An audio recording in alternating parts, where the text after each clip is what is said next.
네, 안녕하세요. 태양광입니다. 오늘은 2023년 1월 6일입니다. 2023년과 2022년이 달라지는 것들이 어떤 게 있을까요? 사업자분들이 전문가들이 판단하고 있는 정책이나 전문가들이 사업 개발을 하면서 알아야 되는 것들 말고 사업자분들이 우리가 사업에 참여하면서 알아야 될 것들이 어떤 게 있을까라는 것들을 한번 살펴보려고 하고, 전문가분들은 다들 내용을 알고 계시니까 그 부분에 대해서 세심하게 파고 들어갈 필요는 없지만, 실질적으로 사업을 준비하고 있는 입장에서 아니면 소규모 사업자들이 지금 반드시 알아야 될 부분이 뭐가 있나, 이런 부분들을 한번 올해를 시작하면서 체크를 해보려고 합니다. 가장 크게 달라지는 게 뭐가 있을까요? 우리가 제일 많이 실수하는 것들이 그런 것들입니다. 예전에 발전소를 했던 사람들이 100km를 했는데 한 달에 250만 원씩은 나왔대요 라는 말을 듣고 사업을 참여를 하시거나, 아니면 소규모 FIT로 사업을 진행을 하셔서 30km나 20km 미만을 하더라도 뭐 40만 원은 나온대요, 고정적으로 70만 원은 나온대요 라는 얘기를 듣고 시작하시는 분들이 많을 겁니다. 그런데 현실은 다르죠. 그 이전의 사업 정책 방향과 지금 우리가 적용받는 사업 정책 방향이 다르고, 그 이전에 적용받았던 정책과 지금 우리가 받아들이는 정책이 다르니까요.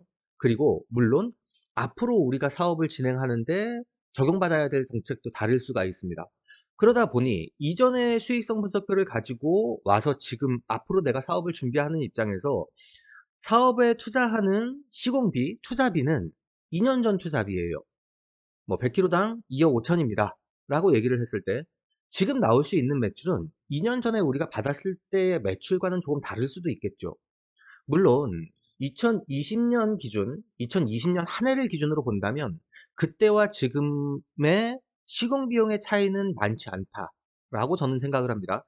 뭐 약간의 시공비용 차이가 있을 수는 있겠지만, 그때 최저가로 모듈을 가져왔던 비용보다 지금 중국산 양면 모듈 유통되는 가격이 약간 더 비싸다라고 저는 생각을 합니다. 그러다 보니 그때보다 투자비가 지금 줄지 않았다라고 얘기를 드리는 거죠. 다만 달라지는 게 뭐가 있습니까? 우리가 기대할 수 있는 매출은 그때와 지금과 너무 상이하게 다르죠. 왜냐하면 그때는 S&P 별도로 받고 REC를 추가적으로 지급받는 사업들도 있었고, 또는 S&P와 REC를 같이 적용을 받지만 S&P가 올라가면 올라가는 대로 수익성이 개선이 됐다라고 얘기를 할 수도 있겠죠. 또 반대로 2020년에는 S&P가 바닥을 치고 REC 금액이 너무 낮았다 보니까 수익성이 좋지 않았는데, 지금은 S&P 금액이 계속 올라가다 보니까 수익성이 더 개선이 되었다라고 얘기하는 경우도 있을 겁니다. 다만 우리가 신규 사업자들이 지금 준비를 하시는 입장에서는 S&P 변동가를 내가 충분히 받을 수 있느냐, 이전 사업자들처럼 S&P가 계속 올라가면 그걸 적용을 받을 수 있느냐 없느냐를 면밀하게 따져봐야 되죠. 상반기에 23년 상반기에 RPS 입찰이 나온다면 상한가 캡이 씌워져서 나올 겁니다. 지금 한국형 FIT 같은 경우도 3월 말일까지 준공이 되지 않으면 4월부터 준공되는 사업자에 대해서는 S&P를 그냥 그대로 다 적용을 하지 않는다라고 얘기를 하고 있습니다. 그러다 보니 한국형 FIT 20kg, 30kg 준비하시는 분들이 170원대, 뭐 가중치 1.5가 된다 해도 180원, 190원대 적용을 받는 게 과연 S&P를 250원씩 적용받는 사업자들보다 우리가 수익률이 좋을 수 있냐? 그건 좀 다른 얘기겠죠. 그래서 이전과 준비했을 때 저희에게 아직도 많이 물어보시는 게, 100kg짜리 얼마면, 투자를 얼마를 하면 괜찮아요? 100kg는 얼마면 살 수 있어요? 라는 질문이 아직도 들어오거든요. 그런데 제가 언제나 말씀드리는 것처럼 100kg의 투자비가 얼마인지가 중요한 게 아니라 얼마를 투자했을 때 나에게 돌아올 수 있는 기대 수익률이 얼마냐, 이게 가장 중요한 거겠죠. 그게 투자 대비 수익률로 나타나는 거니까. 그런데 앞으로는 그게 조금 더 어려워질 것 같다. 그리고 정책적으로 지금의 정책 사업으로는 태양광을 그렇게 달가워하지 않다 보니 RPS 보급 물량도, 목표 물량도 줄어들고 있고, 그럼 REC를 사야 되는 물량이 계속 그렇게 많이 사들여야 될 필요가 있느냐, 아니면 아리백 시장에서 수요와 공급이 있어야 되는데 그 시장은 계속 유지가 될 수 있느냐에 대해서도 사실 고민을 해봐야 되는 시장입니다. 그렇다 보니 언제나 태양광 발전 사업은 투자이기 때문에 일반적인 기준의 투자 대비 수익률은 요 정도지만 사실 변동성이 심합니다라는 말씀을 많이 드렸는데, 지금은 더하죠. 정책적으로 시장을 많이 개선해 줄 방향성도 없고, 사실은 뚫고 나갈 기능이 그렇게 많지 않아 보입니다. 그러다 보니 사업자가 무조건 나는 100kg짜리를 하면은 한 달에 200만 원 이상은 수익이 난다, 아니면 어 얼마를 2억을 투자했을 때 최소한 12% 이상의 수익은 날 수 있다. 10% 이상은 수익이 날 수 있다. IRR 기준으로 7% 이상대의 수익성은 가져갈 수 있다라고 얘기를 하는 것들이 그냥 일반적인 기준이 될 수는 없는 거죠. 우리가 적용받는 사업이 어떻게 변경이 되고 어떻게 준비를 하는지에 따라 달라지니까. 게다가 뭐 대출 정책 사업이 줄어들 겁니다. 라든지 산지 태양광에 대한 규제가 심해질 겁니다. 라든지 작년 한 해 동안 계속 리뷰를 해왔던 것들은 번외를 하고라도 지금 신규 사업자들이 들어오면서 준비해야 되는 것들, 달라진 정책들이 어떤 게 있는지 간단하게 한번 살펴보려고 하니까요. 23년도에 태양광을 준비하시는 분들은 내가 이런 정책들에 적용을 받고 있는지 아니면 나의 수익성은 어떻게 달라지는지 내가 사업을 할 수 있는지 없는지 정도는 한번 따져보시는 게 좋을 거라고 생각을 합니다. 지금도 태양광에 대해서 계약금만 받고 무조건 된다라고 하는 사기꾼들이 많이 있고 아니면 소규모 사업들, PPA 사업을 15kg, 20kg를 그냥 주택 옥상에 설치를 하면서 시공비를 부풀려서 받아가는 경우들 아니면 수익성을 부풀려서 이야기를 하는 경우들이 가끔 있습니다. 그런 부분들에 대해서 피해를 줄이고자 전문가들을 위한 채널이 아니라 신규 사업을 준비하시는 분들에게 정책을 조금 더 명확하게 설명드리기 위한 채널이라고 생각을 해주시고 한번 같이 살펴보시면 좋을 것 같습니다. 카페에 그렇지 않아도 23년도 정책 방안에 대해서 정리를 해주신 게 있었어요. 그래서 그거는 제가 아래쪽으로 다시 주소를 남겨드리려고 합니다. 거기에 보면 2023년과 달라지는 2022년과 달라지는 23년도의 정책 방안을 일목요연하게 좀 정리를 해주신 자료가 있더라고요. 여기 있네요. 요거 주소를 남겨드릴게요. 그러면 우리가 어떤 것들이 달라지고 하는 것들을 한눈에 조금 살펴볼 수 있지 않을까라고 생각이 듭니다. 저는 해설이 필요한 부분에 대해서 간단하게 살펴보려고 하는데요. 첫 번째로 폐패널 재활용 센터 등 폐패널 관리 방안을 마련하겠다. 이게 이제 작년부터 계속 나왔던 얘기인데 제가 걱정했던 부분은 그겁니다. 국내 시장을 활성화하기 위해서 모듈의 제조 단가가 올라가는 게 아니냐. 그렇게 되면 글로벌 경쟁력이 더 저하될 수 있는 부분도 아니냐. 우리가 보호무역도 아닌데 글로벌 경쟁력을 키워야 되는 우리나라에서 점점 규제들이 심해지고 점점 비용이 들어가는 요소들이 많아진다면 그것도 좀 문제가 되지 않겠나라고 생각을 합니다. 폐패널 관리 방안이 없었다면 그럼 우리는 폐패널에 대한 처리가 불가능하냐? 그렇지 않다라고 생각을 하거든요. 2010년, 2011년, 2012년에 침수가 되거나 태풍이 불어가지고 전소가 되거나 아니면 일부 화재가 나거나 제품을 바꿔서 폐패널이 나오던가 하는 것들이 지금 일각에서 뭐 보수 채널에서 이야기하듯이 산을 파고 묻는 경우들이 많지 않습니다. 그런 경우들은 거의 없을 거라고 생각을 하거든요. 아주 드물게 세상에 너무 많은 다양한 경우의 수가 있다 보니까 그 중에서 아주 드물게 그런 일이 혹여나 있었을지는 모르겠습니다. 다만 웬만한 모듈 같은 경우는 거의 다 재활용이 가능했습니다. 게다가 태양광 모듈 같은 경우는 시스템에 문제가 생기더라도 패널에 발전을 계속하는 경우들이 많습니다. 그래서 다른 발전소에 재활용을 한다던가 아니면 수출하는 경우들도 되게 많았거든요. 하다못해 침수가 됐던 모듈들도 바짝 말린 다음에 출력을 찍어보면 정상 출력이 나오는 경우들이 있었습니다. 그래서 수출을 내보낸 경우들도 있었고요. 폐패널 관리 방안 강화가 되지 않으면 국내에 그냥 묻어버리는 패널이 많아질 것이다. 폐패널을 활용할 수 있는 방법이 없을 거다라고 얘기를 하는데 그건 정말 어폐가 있다라고 생각을 하거든요. 물론 패널들이 너무 많이 쏟아졌을 때 어떻게 할 것인가에 대한 고민은 해야 되겠죠. 그런데 시장성이 있고 시장을 운영할 수 있는 여지가 있다면 당연히 동남아 쪽으로 수출을 할 수도 있고 모듈 한두 장을 이용하는 경우들도 있고 아니면 적게 이용하는 모듈들을 BIPV처럼 바깥쪽으로 외장으로 사용을 할 수 있는 방안들도 많습니다. 무조건 그게 안 된다, 재활용을 해야 된다, 폐패널을 어떻게 조치를 해야 된다라고 생각하기보다는 그걸 효율적으로 사용할 수 있는 방안들에 대해서 논의가 조금 더 됐으면 좋지 않겠나. 물론 전문가분들이 그런 부분을 충분히 감안을 하고 계획을 잡으셨을 겁니다. 그럼에도 불구하고 조금 아쉬운 부분이 있지 않냐, 생산 제조 단가가 올라가는 역할을 하고 있지는 않냐라는 걱정이 앞서는 게 먼저입니다. 그리고 두 번째는 주민 참여제도 개선 방안이 나왔다라는 겁니다. 주민들께서 지하자체에 있는 태양광 발전소 대규모 사업을 하는 것들을 참여해서 수익성을 극대화한다. 라는 것들이 상당히 좋은 방안인 것 같고, 이 방안에서 어떤 계획을 가지고 주민 참여성을 키워갈 것이냐, 개선할 수 있는 방안에 대해서 논의를 하고 있는 것 같은데, 주요 골자로는 주민 참여가 있을 때 추가 가중치를 부여하겠다는 겁니다. 지자체의 이것거리 규제 개선에도 인센티브를 부여하고요. 그런데 주민 참여에 따른 추가 가중치를 부여하고 재산정을 하는 것들이 얼마나 효과가 있을까요?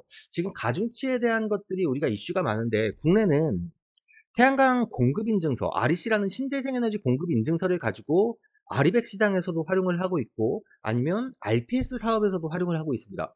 그런데 이 REC라는 게 앞으로도 계속 유용할까요?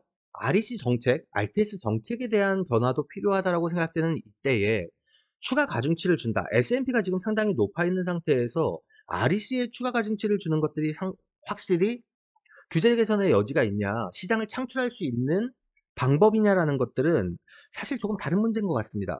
그것만이 정답이냐라고 얘기했을 때 사실은 다른 방안들, 정책적으로 바꿔야 되는 방안들, 아니면 대규모 사업들을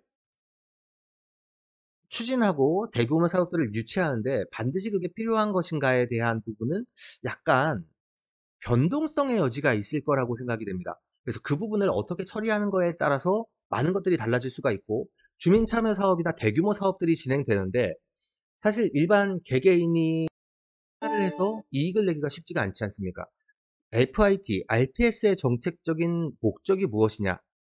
정책적으로 지원 사업을 하는데, 신재생 에너지 육성을 하기 위해서 세금을 사용을 하는데 더 많은 국민에게 혜택이 돌아갈 수 있도록 하는 게 사업의 올바른 취지라고 저는 생각을 하는 사람입니다. 그런데 대규모 사업자들, 대기업들만 그 세제적인 혜택을 바라보고 그 발전소에서 나오는 수익성을 대기업들이 가져간다면 이런 것들은 조금 문제가 있겠죠.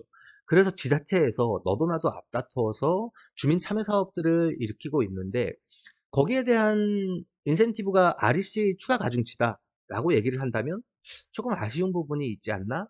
라는 생각이 듭니다. 그래서 이것도 세부적인 내용들이 조금 나와봐야 되겠지만, 대규모 사업들이 지금 진행이 많이 돼야 되고, 제가 작년 초부터 그렇게 말씀을 드린 것 같아요. 대규모 사업들을 개발을 하고 운영이 되고 주민 참여 사업들이 점점 늘어날 것 같습니다. 라고 했지만, 추가적인 인센티브가 아직 사업을 일으킬 만한, 리스크를 해소하고 사업을 대규모로 진행할 만한 추가적인 베네핏이 되지는 못하고 있는 것 같다라는 아쉬움이 조금 있는 것 같습니다. 탄소인증제 개편 방안이 나왔습니다. 아까 모듈에 대해서 폐기물 재활용이 의무화된다라고 말씀드렸던 게, 모듈의 가격들을 올릴 수 있는 방안이다, 가격들을 올릴 수 있는 여지가 있는 것 같다라고 말씀을 드렸는데, 탄소검증제 개편 방안도 사실은 저는 조금 그렇게 긍정적으로 바라보고 있지는 않습니다. 뭐 소형 태양광, 한국형 FIT에서도 탄소 인증 모듈을 소규모 태양광에서 1, 2등급에 한해서 참여를 의무화하겠다라는 것들입니다. 국내의 제품들을 활성화하고 국산 제품들의 경쟁력을 키우기 위해서 탄소 인증제를 시작을 했습니다. 과연 그 탄소 인증제가 국내 제품들의 유통을 안전하게 보호하고 있느냐라고 봤을 때 저는 아니라고 생각이 듭니다. 왜냐하면 작년 하반기에 분명히 그랬죠. 국산 1등급 제품들을 사용을 해서 더 높은 가격으로 입찰을 해야 되는 발전소들이 작년 상반기 입찰에서 중국산 저가 제품들을 사용해서, 양문 모듈을 사용해서 아주 낮은 단가에 들어와서 설비를 한 태양광 발전소보다 더 높은 가격의 판매가가 형성이 돼야 됐는데, 그렇게 되지 않았죠. 미달로 인해서 중국산 저가 제품들도 아주 높은 가격으로 선정이 됐습니다. 그럼 국산의 탄소 인증제를 믿고 1, 2등급을 비싼 가격에 중국산 양면 모듈, 아니면 중국산 제품들, 무등급 제품들이 350원의 모듈 가격을 형성했는데 국산 1등급이 550원 이상이었다면 200원의 차이가 나는데요. 이 가격 차이를 해지할 만큼 수익성이 나타나지 않았다라면 잘못된 정책인 것 같습니다라고 말씀을 드렸고, 지금도 국산 한국형 FIT의 국내 탄소 인증 모듈을 적극적으로 참여시키겠다, 탄소 인증 모듈을 사용을 해야 된다라고 하는데, 3월 말일까지 4월 1일부터는 상한가 캡을 시입니다. 한국형 FIT에도 S&P가 더 올라가면, 상한가 캡에서 S&P가 더 위로 치고 올라가면 주지를 않아요. 요까지만 주겠다는 거예요. 그럼 3월 말까지의 한국형 FIT 들어가는 제품들은 국산 탄소 인증 등급 받은 제품들을 사용을 해야 되지만, 과연 4월부터 설비를 하는 것들이 굳이 한국형 FIT로 들어가면서 국내 탄소 인증제 1, 2등급을 받은 제품들을 비싸게 사야 될까요? 그렇게 시장이 형성된다라고 얘기를 하는 걸까요? 하반기 FIT는 어떻게 될지 모릅니다라고 얘기를 하면서 지금 아주 임시 방편의 정책을 만들어 놓은 게 아닌가라는 생각이 듭니다. 그래서 이 또한 너무 시장과는 좀 다른 정책이다. 4월 1일 이후에도 한국형 FIT를 위해서 굳이 비싼 모듈을 사용을 하겠느냐라는 것들이 조금 걱정이 되는 상태고요. 이격거리 규제 개선 방안은 나온다라고 하는데 이격거리 규제 개선 방안이 나오더라도 어차피 자발적인 규제 완화를 유도할 계획인 겁니다. 지금도 이격거리 규제 완화를 하라고 지자체에 통보를 하고 있고 자발적인 규제 완화를 위해서 노력을 하고 있습니다. 그런데 사실 잘 안 되고 있죠. 가이드라인을 지금 마련해 가지고 배포하는 게 아니라 이 앞전에도 몇 번의 가이드라인이 배포가 됐었습니다. 그런데 지자체 조례로 막는 것들은 사실 중앙정부에서 그것들을 강제할 수 있는 부분이 별로 없다 보니 그것들이 다 지켜지느냐는 완전히 다른 얘기겠죠. 그러면 태양광 사업자들을 지금 안정적으로 유치할 수 있는 베네핏이 있어야 되는데 사실 그런 계획 방안이 별로 보이질 않습니다. 그러다 보니 태양광을 정말 유도를 하고 신재생 에너지를 적극적으로 보급할 목적이 있느냐? 뭐 목적 자체가 없다라고 생각이 되니까 아예 얘기를 안 하는 거겠지만 그렇더라도 너무 소극적인 방안이 아닌가라고 생각이 듭니다. 제가 지금 보여드리는 자료들은 아래쪽에 링크를 다 보내드릴 겁니다. 그래서 소형 태양광 고정가격 매각 공고 아니면 관련돼서 보여드리는 자료들은 전부 다 내용들에 대해서 주소를 남겨 넣을 테니까 들어가셔서 한번 살펴보시고 재생에너지 정책의 개선 방안들 작년에 제가 언급을 했던 내용들입니다. 보면서 우리가 어떤 부분에 대해서 규제 개혁이 되고 있고 어떤 부분들이 바뀔 것 같은지에 대한 내용들을 한 번쯤 같이 살펴보시면서 사업을 준비하시는 분들이 고려를 하시는 게 좋을 것 같다라는 생각이 듭니다. 지금 살펴보시는 것처럼 2022년 11월에 벌써 재생에너지 정책 개선 방안이 나왔지 않습니까? 이 부분에 대해서 그때 당시에 언급하면서 설명을 해드린 유튜브 내용도 있다 보니 한번 찾아보시면 되겠지만 장기적으로 RPS 목표 자체를 하향을 하는 겁니다. 전 세계적으로 목표를 상향하고 있는데 우리나라에서만 목표를 하향한다라고 얘기를 해요. 2030년까지 재생에너지 발전 비중을 30.2%까지 확대하겠다고 밝혔었던 것이 이번 11월에 개정안이 나오면서 2030년까지 목표를 21.5%로 하향 조정했다라고 되어 있습니다. 전 세계적으로 신재생에너지 목표를 다 늘리고 있는데 우리나라만 거꾸로 들어가는 거죠. 아리백이 왜 중요하냐? 애플의 물건을 팔려면 현대자동차가 아니면 BMW에 시트를 납품을 하려면 아리백이 돼야 된다 라고 얘기를 하는데 아리백이 뭡니까? 리뉴어블 에너지 100%인데 우리나라에서 아리백이라는 걸 세계적으로 인증받을 수 있는 제도가 마련이 되어 있나요? 지금 자발적 K 아리백 시장은 어, 아주 다른 제3자 PPA 같은 것도 지금 진행을 하고 있지만 일반적으로 봤을 때 국내의 REC 시장, REC라는 신재생에너지 공급 인증서를 가지고 아리백을 인증을 해주는 제도로 조금씩 시작이 되고 있는 겁니다. 그런데 그게 글로벌 시장에서 아리백을 인정받을 수 있는 수단이 되느냐? 그건 조금 다른 문제일 것 같거든요. 저는 왜 아리백 시장, 아리백이 중요하다라고 그렇게 얘기를 하면서 우리나라에도 글로벌 시장에서 인증받을 수 있는 신재생에너지 공급 인증서가 아니라 탄소 인증제, 탄소를 저감했다라는 아니면 자발적인 탄소 시장이 발생하지 않는 것들이 되게 큰 문제라고 생각을 합니다. 언제까지 REC에 대해서만 공급 인증서, 신재생에너지 공급 인증서만 가지고 탄소 저감을 인증을 할 수 있느냐? REC를 해외에 가져나가면 이걸 인증을 받을 수 있느냐? 라는 건 완전히 다른 문제가 아닐까요? 그럼 국내에도 자발적인 탄소 시장이 열려야 되는데 우리 정책에서는 그런 것들을 준비할 여지가 없어요. 아직까지 그것에 대한 언급 자체가 없습니다. 해외에서 자발적인 탄소 저감을 인증을 받으려면 글로벌 시장에서 인증받을 수 있는 모니터링 시스템이 돼야 됩니다. 태양광 모니터링 시스템을 얘기를 하는 게 아닙니다. 신재생에너지 공급 인증서를 이렇게 줄였다, 저감했다라는 거를 공인할 수 있는 것들이 있어야 되는 거죠. 그런데 우리나라는 세계 시장의 기준을 준용하는 것도 아니고 국내 시장의 기준들을 따로따로 만들어가고 있죠. 태양광 모듈 인증제도 그렇고 탄소 인증제도 그렇고 국내만의 시장을 만들어가고 있는데 글로벌 기업들이 해외에 나갈 때 따로 국내에 들어올 때 따로 모듈을 만들 때도 국내에 탄소 인증 모듈 따로 해외에 수출하는 모듈을 따로 만들고 있다는 얘기죠. 이게 경쟁력이 있냐고요. 가격들이 올라가고 코스트가 올라가는데도. 그럼 국내에서 탄소 인증을 제대로 하고 아리백 시장을 제대로 활성화시키려면 국내의 자발적인 탄소 인증 시장이 개설이 되어야 한다. 그리고 자발적인 탄소 인증 시장에서 저감받은 인증받은 탄소 인증을 세계 시장에서도 글로벌 시장에서 공인을 받을 수 있어야 한다라고 보는데 우리나라가 그게 됐나? 안 됐는데 K 아리백 시장이라고 만들어 놓고 공급 인증서를 비싸게 사고 파니 싸게 사고 파니 가지고 언제까지 국내에서 아리백 시장이라고 거짓말을 할 수 있을까요? 결과적으로 자발적인 탄소 인증 시장이 만들어져야 하고 그것들을 글로벌 시장에서도 전부 다 적용받을 수 있는 기회가 마련되어야 한다라고 생각이 됩니다. 그런데 아직까지 정책적으로 정부에서 아니면 정책을 입안하는 분들이 그런 부분까지 세세하게 고민하지 않고 그냥 임시 방편으로 정책을 만들고 있는 건 아니냐는 얘기죠. 우리가 태양광 사업을 하면서 여러 가지 지금까지 2022년도까지는 우리가 태양광 사업을 하면서 기대할 수 있는 수익들을 많이 가져갔습니다. 예를 들자면 뭐 지가의 상승이 올라간다든지. 그런데 산지 같은 경우는 지금 지가의 상승을 논할 수 있는 수준이 아니라 산지에 태양광을 하는 건 점점 더 어려워졌죠. 그리고 정기 점검을 구조물에 대해서도 점검을 하고 산지 태양광에 대해서 계속 점검을 하고 있고 4년 정기 점검을 2년으로 단축한다라고 하고 조치 내역들 뭐 오수에 대한 조치 내역들, 구조물의 보강 내역들이 있는데 보강을 안 하면 REC를 발급을 안 한다던가 S&P를 안 주겠다라고 하고 있는 시장이다 보니 지가상승분, 임야를 사가지고 태양광을 개발을 해서 지가상승분을 노린다는 건 지금 옛날 얘기가 됐습니다. 그러면 S&P가 상승을 하는 것만큼 수익성이 올라갈 수 있느냐?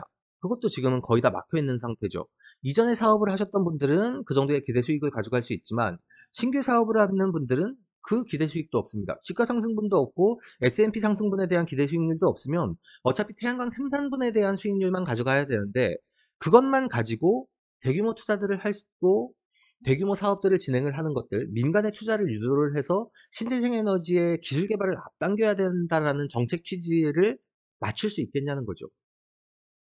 태양광 사업자들을 위한 베네핏은 전부 다 뺏어버리고 지금은 규제나 제한이 더 많아지고 대규모 사업들만 간간히 살아남을 수 있게 만들어 놨다면 소규모 FIT 사업 하겠습니까? S&P 상한가 규제 캡을 씌워놨는데 어차피 돈 놓고 돈 먹기예요. 이제는 그 이상의 수익성을 가져갈 수 있는 건 거의 없다 라고 본다면 지금 기대할 수 있는 건 탄소인증 시장인데 소규모에서 탄소인증 시장에 참여할 방법도 많지가 않고 소규모에서 탄소인증 시장에 참여하기 위한 별도의 모니터링이나 별도의 인증제도를 가져가기도 사실 쉽지 않은 게 현실입니다. 그렇기 때문에 대기업들이 여러 가지 방법들로 모니터링을 제공을 하고 아니면 발전장 예측 제도를 통해서 자원들을 모으고 있죠. 여러 가지 자원들을 모아서 개개별로 있는 발전소를 하나의 가상 발전소로 모아서 진행을 한다라는 것들이 앞으로 진행될 자발적인 탄소 인증 시장에서 활용될 수 있는 자원을 모으는 게 아닌가라고 생각이 됩니다. 그런데 우리의 정책은 너무 늦다.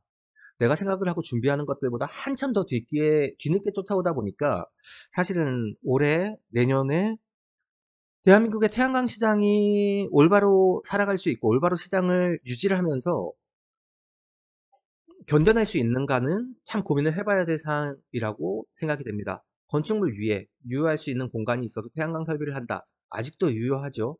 내가 태양광 발전 사업을 올바로 받아서 사업을 제대로 진행할 수 있다.